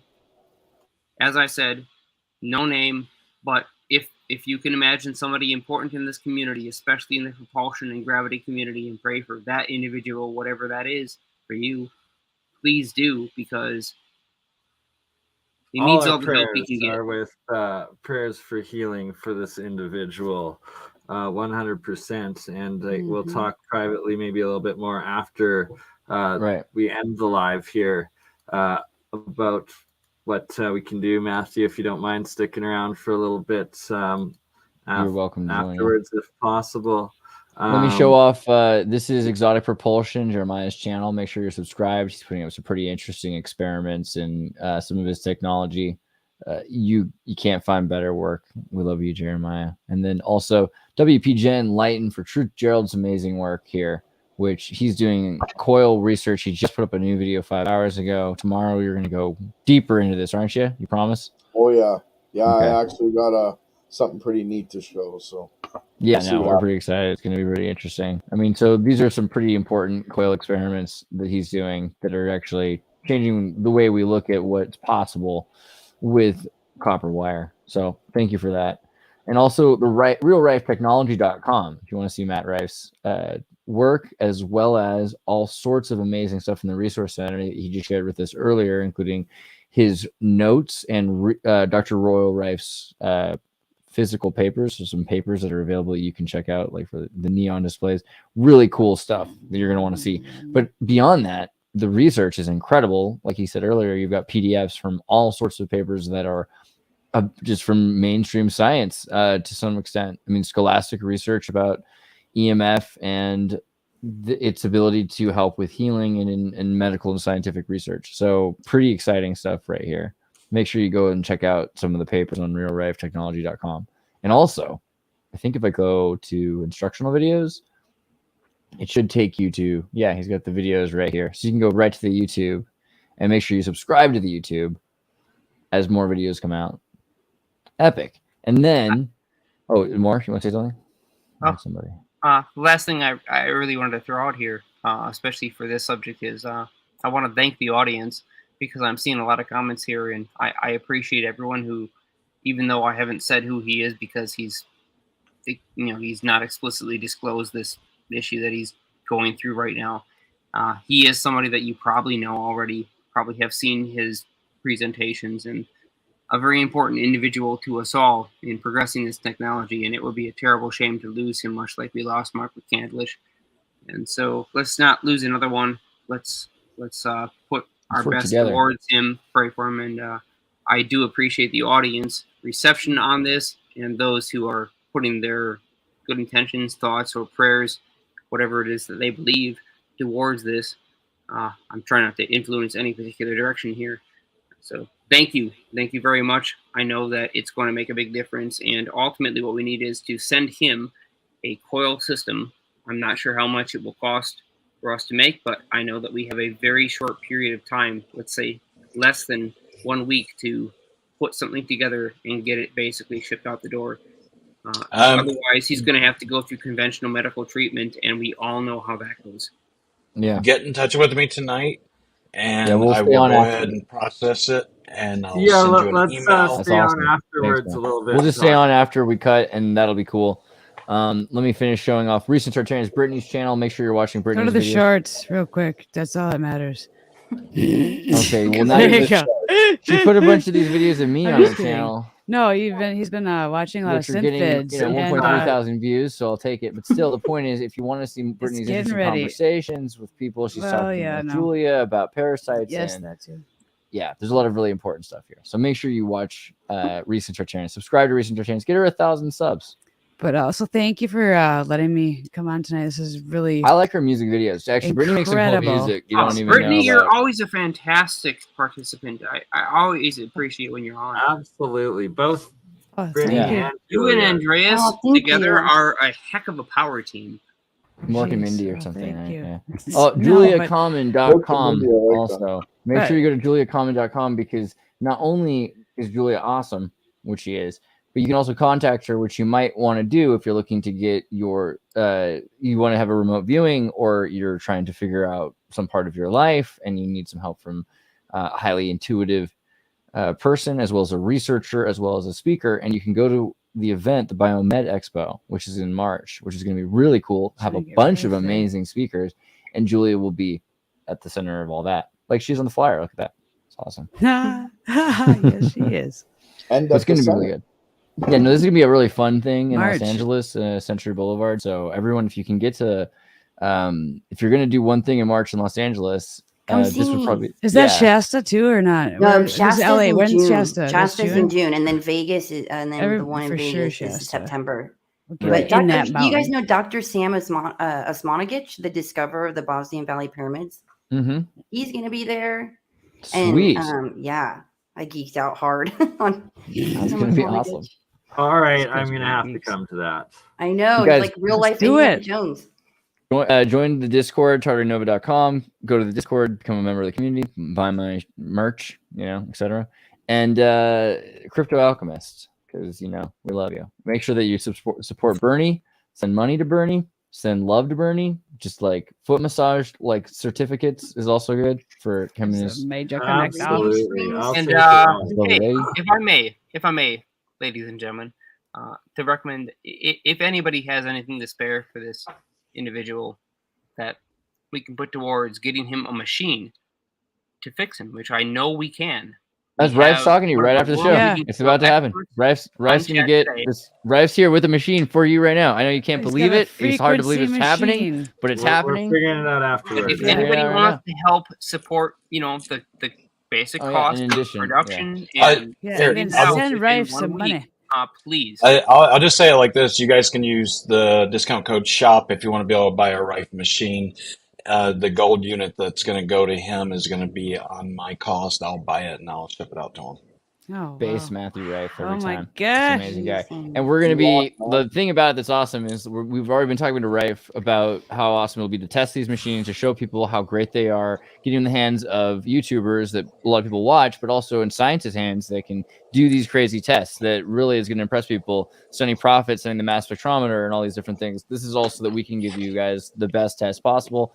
And we'll be working together to make this as real of a scientific objective measurement, and not just, it isn't just YouTubers, promoting like a bag of salt or something like that. We're talking, we're trying to save lives here. We'll see how it goes, because we're not actually a real promoting medical in a advice, short-term context where we have a chance this to is our see lives. some real This is what we're results. I doing. mean, this is a real situation. Hope you're all right where with it, YouTube. we can We're see gonna results try in a to short see what we term. can do.